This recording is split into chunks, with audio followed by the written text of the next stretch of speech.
Disclaimer. This book may contain content that is considered historically inaccurate or culturally insensitive by modern standards. My hope is that by exploring old literature, we will better understand why people of the past thought the way that they did and understand the influences that shape their culture. This video is not intended for young audiences. Hi, I'm Morgan, and today I'm excited to read to you from Out of Door Book, which is the 7th book in a series or collection of books called The Children's Hour, which was published by Houghton Mifflin Co. in 1907. And right away, I want to apologize if I have poor pronunciation. Capturing Guillemots and Puffins in Iceland by George Webbe Dasent. Puffins and guillemots, those are the best birds in Faroe. They give life and they take it. Many are fed by them, and by them many have lost life and limb. As for the guillemots, some folk call them stupid, and so they are in some things, but in others they are wise enough.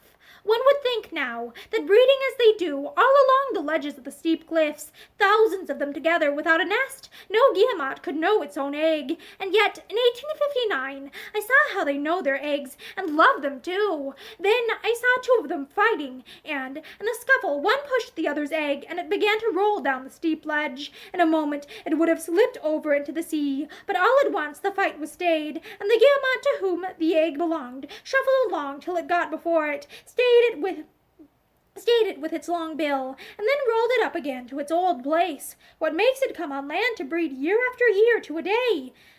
And what makes the cock and hen take the young guillemot between them, each holding the tip of a wing in its beak, if the cliff be not steep enough for it to plunge right down into the water?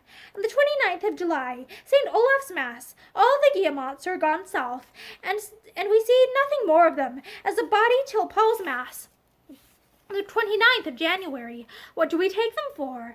For their flesh and feathers. The flesh is good enough, and what we cannot eat fresh we salt. We catch about 55,000 guillemots in a year, and they yield about 15 or 1,600 weight of feathers. How do we take them? In 3 or 4 ways. Sometimes 4 men will go in a boat under the cliffs, where the young birds who have not yet begun to breed sit on the lower ledges, and then with nets at the end of long poles, 2 of the crew catch the birds, either as they sit or as they fly past. If they are too high to reach with the poles, we frighten them up and catch them as they fly, as they always do, for the water. But then the boat must not be too near the cliffs, for your guillemot is a heavy bird as he gets on the wing, and he makes a bow as he comes down on the water. But that is a wasteful way, for the guillemot gets scared away from his breeding place by the noise you make, and besides in his fright he sets the eggs rolling and they are broken. The most common way is the most dangerous, that is what we call figgling.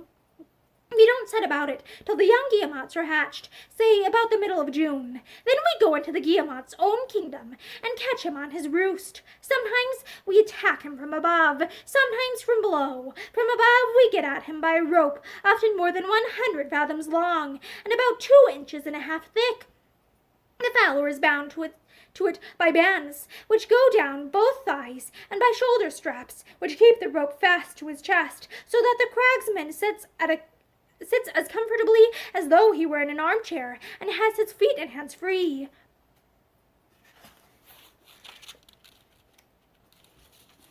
There are 2 things which disgrace a good fowler. First, he must never clutch the rope with his hands. Secondly, he must so use his legs that his back never turns to the face of the cliff. 5 men are enough to hold and mind the rope above, and one watches the fowler's signals if he wishes to be let down lower or drawn higher up. There is little fear for a man on the rope, except from stones falling down on him from above, but a good cragsman will take care to send down all the loose stones as he goes. The rope itself is made fast to a stake above, if there is room or earth enough to drive it in. If not, the ablest man sits down with the end of the rope round his loins. If the edge of the rock is round and smooth, the rope runs over it nicely. If it be rough and jagged, rollers of wood are used. Sometimes the cliffs are so high that 100 fathoms, 600 feet, of rope are not enough, so the fowler is lowered down to a landing place in the cliffs. And then another rope is made fast by a batch of men who have themselves been let down for the purpose, and he goes to his work by stages. Are they ever afraid? Well, boys are afraid sometimes. They send the lads of 12 or 14 years to places where men can't get at the eggs, for we take the eggs too. They are lighter on the rope and cleverer in climbing. The boy likes it well enough till the time comes for him to go over the edge for the first time, and then his heart fails him, and it takes a good deal to make him go over the cliff. But go he must, as his father before him. As soon as he is landed, all goes well, for there is really no danger. It is a strange feeling, nothing more. Facing you is the steep bare rock, the blue sky above you, and below you the still bluer tumbling sea. Between the two you swing to and fro like a pendulum. But I never heard of a man losing either his head or heart on the rope. When he comes to a ledge where the guillemots breed, he unbinds himself from the rope, keeping his slings on his thighs and shoulders. But he must take care to tie the end of the rope fast near him, for the cliff often trends in, and if the end of the rope flies away from you, you would be in a great scrape, as a man once whom I knew. He had gone down alone on the rope, and was careless enough to let the rope slip away after he got off it. It flew away farther than he could reach by a foot or two, and then he was left on the ledge. But his heart was good. He sprung out, caught the line both with his hands and feet, and so clung to it till he was drawn up. As soon as the fowler is free from the rope, he sets to work. In the spring the birds are wild and shy. They do not sit tamely on the ledges as they do in the breeding time, but get into holes and clefts and crannies. The fowler must then creep along the ledge to the holes, and catch the birds as they fly out into the net on the end of his pole. When it is full, he draws it to him, kills the birds, and binds them by the bills in pairs which he hangs on the rope. In the breeding time, the birds are much tamer. When they sit on the ledges in thousands, and as a rule they do not stir except just above where he is busy with his net. So he begins at one end and goes all along the ledge. By the time he has got to the farthest end, the birds have settled down again at the other, and so he goes backwards and forwards till the ledge is cleared. If the ledge has not been visited for years, the birds may be taken in the hand. They are not the least shy, and hop upon his back as soon as he sits down. A wise fowler will not take more old birds off a ledge than he leaves young ones. He must beware, too, of taking too many from the middle of the ledge, for the birds are killed out, and any one part they will not breed just there again, even though they be crowded at each end. Above all things, the ledge must not be stained with blood, for that frightens guillemots more than anything else. A handy fowler will figla 1,000 guillemots in a day, and he can carry up about 100 with him at a time, but it must be a good rope that will bear many more. If there are too many to be got up by the rope, they must be thrown over the cliff and picked up in boats, but that is not so good for the feathers. But sometimes the birds breed on drums and needles, on those sharp rocks that stand out of the sea. Then the fowler cannot get at the birds from above, but must climb up to them. This is the most dangerous work of all. Then we go in pairs. The lowest down helps and pushes the uppermost on, by aid of his fowling pole, in which is an iron crook which catches him by the waistband. All the while, the uppermost makes the most of his hands and feet. When the foremost has come to a resting place or breeding place, when the foremost has come to a resting place or breeding place, he lowers down a short rope to his comrade, and so he too is drawn up. Going down, they slide down the rope, which is made fast by a noose to a stone or rock, but it is very ticklish work for the last man, who must so fasten the rope that it will slip off the fastening by a jerk. I knew a man who, finding the rope would not yield, climbed up again and fastened it less strongly, for he said he could not afford to lose the rope, though if it had slipped while he was going down, he must have lost his life. Worst of all is passing from ledge to ledge sideways, when one fowler sits and holds the rope while the other climbs and crawls along. If the climber slips, the other must be ready to pull him back. But I have known cases where both were dragged over the cliff and killed. Once, two men whom I knew went up a drong with only their fowling poles. By ill luck, one dropped his pole into the sea. It seemed hopeless to get down without it. Thou hast wife and children, said the younger, who was unmarried. None will weep for me at home. Take my pole. Maybe the Lord will help me down without one. And the Lord helped them both. But the bird of birds, after all, in Faroe was the puffin, Forturcula artica. We take about 235,000 of them in a year. He comes to us about Lady Day, but is not common till our first summer day, the 14th of April. As soon as they come, they set to work clearing the holes among the long, soft grass, in which they love to breathe, of earth and stones, which the winter rain has washed into them. If the hole is not watertight, the puffin digs it deeper. If in digging he meets a stone, he gives up the work and digs another. In this hole, in a sort of nest of dry grass, the puffin lays her single egg. We find the young first about the end of May. The cocks and hens sit on the egg by turns, and as soon as the young are hatched, the old bird feeds them with sand eels, ammonites. Our fowlers say that a puffin will fly back to the nest with 50 sand eels in his beak at once, and I once scared one, eel-bearer, as we call the old bird when so employed, and he let fall 18 sand eels, which I found, besides many more which I could not find. He is a strange sight, the puffin, with all these wriggling eels close packed in his big beak, hanging down on each side like a beard. I'm sure I can't tell how he manages to keep so many fish in his beak and still catch more.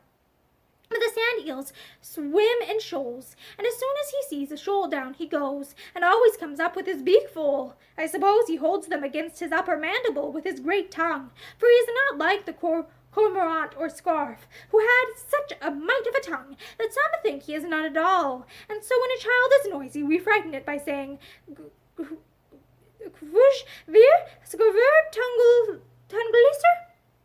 Why is the scarf tongueless?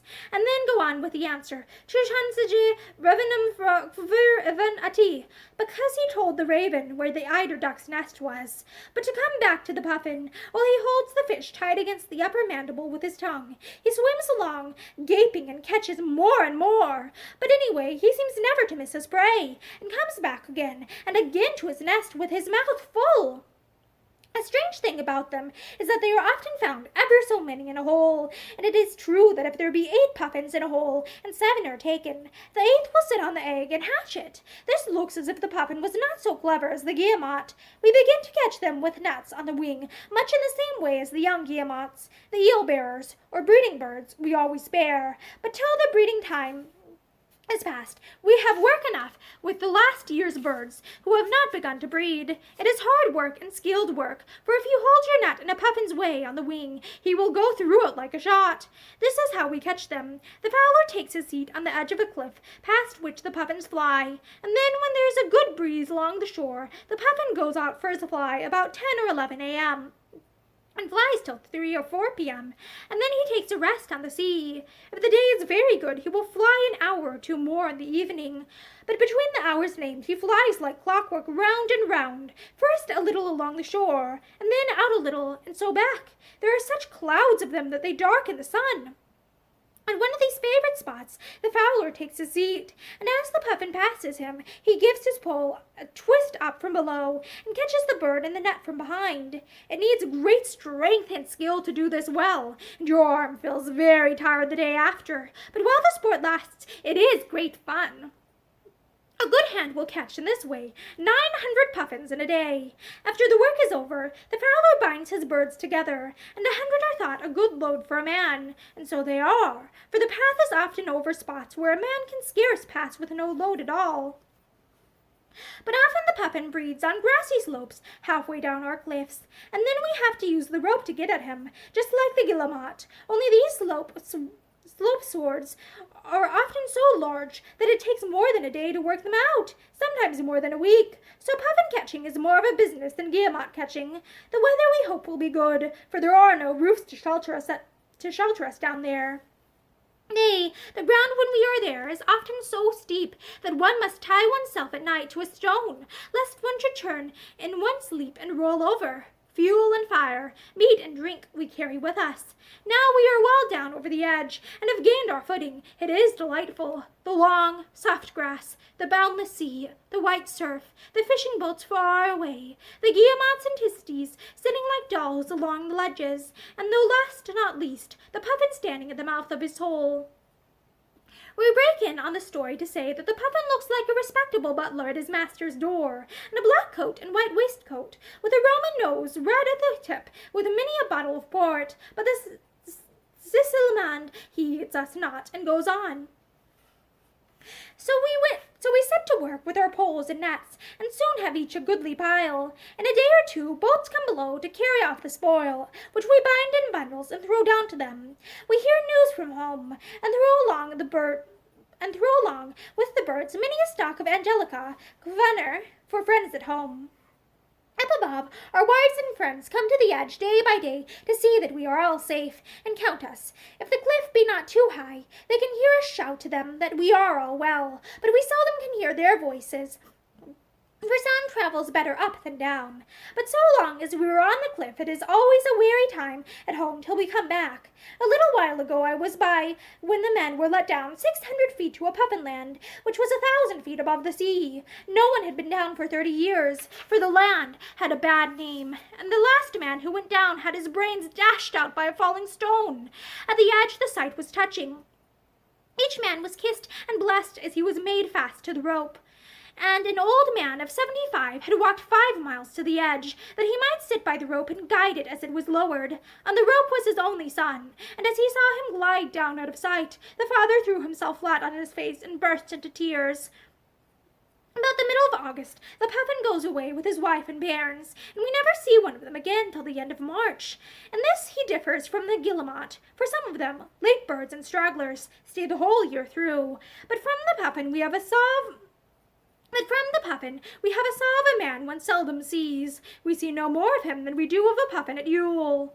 The puffin has other foes besides man. The raven, that thief, is worst of all, and then the great squirrel. But the puffin knows how to hold his own with his strong beak, and sometimes he catches the raven by the throat when he looks into his hole after his eggs. What the puffin once holds, he clings to, and this the raven soon knows. Now it is his turn to cry out, but the puffin never leaves him till they both fall into the sea. There the puffin is at home, and the raven pays for his thefts with his life. But it takes much to kill a raven. He is a long-lived carl. We say here, 1 horse outlives 3 dogs, 1 man 3 horses, 1 crow 3 men, but 1 raven 7 crows. Oh, and there was a picture, an illustration that I wanted to show you here. It says, the cliffs are so high that 100 fathoms of rope are not enough, so the fowler is lowered down to a landing place in the cliffs, and then another rope is made fast by a batch of men who have themselves been let down for the purpose, and he goes to his work by stages. They send lads where men can't get at the eggs.